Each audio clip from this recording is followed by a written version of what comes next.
இந்திய விமானப்படையின் 92வது ஆண்டு நிறைவு விழாவை முன்னிட்டு சென்னை மெரினா கடற்கரையில் இன்று விமான சாகச நிகழ்ச்சி நடைபெற்றது. இதில் 72 விமானங்களில் வீரர்கள் சாகச நிகழ்ச்சியை நடத்தி அசர வைத்தனர். இன்று காலை 11 மணிக்கு தொடங்கிய இந்த சாகச நிகழ்ச்சியை காண மெரினா கடற்கரையில் லட்சக்கணக்கான மக்கள் திரண்டனர்.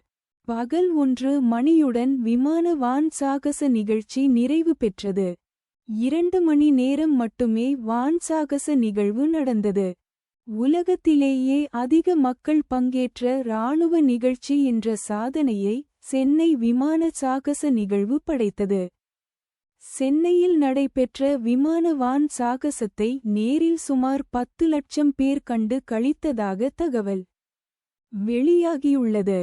சென்னையில் 21 ஆண்டுகளுக்குப் பிறகு நடைபெறும் விமான சாகச நிகழ்ச்சி என்பதால் அதனை கண்டு ரசிக்க பொதுமக்கள் மத்தியில் மிகுந்த ஆர்வம் இருந்தது. பொதுமக்கள் வாகனங்களில் திரண்டதால் கடுமையான போக்குவரத்து நெரிசல் ஏற்பட்டது. மேலும் பலர் அரசு பேருந்துகள் மற்றும் மின்சார ரயில்களில் பயணம் மேற்கொண்டனர்.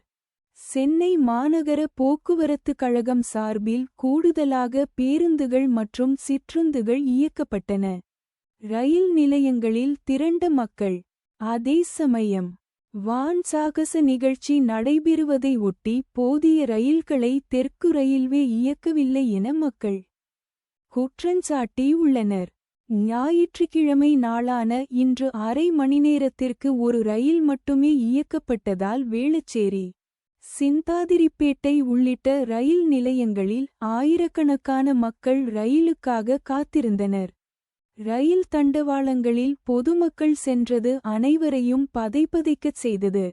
கூட்டம் கட்டுக்கடங்காமல் இருந்த நிலையில் பெண்கள் உள்ளிட்ட நூற்றுக்கணக்கானோர் சென்னை மெரினா கடற்கரைக்கு விமான சாகச நிகழ்வை பார்க்கச் செல்லாமல் வீடுகளுக்கு திரும்பிச்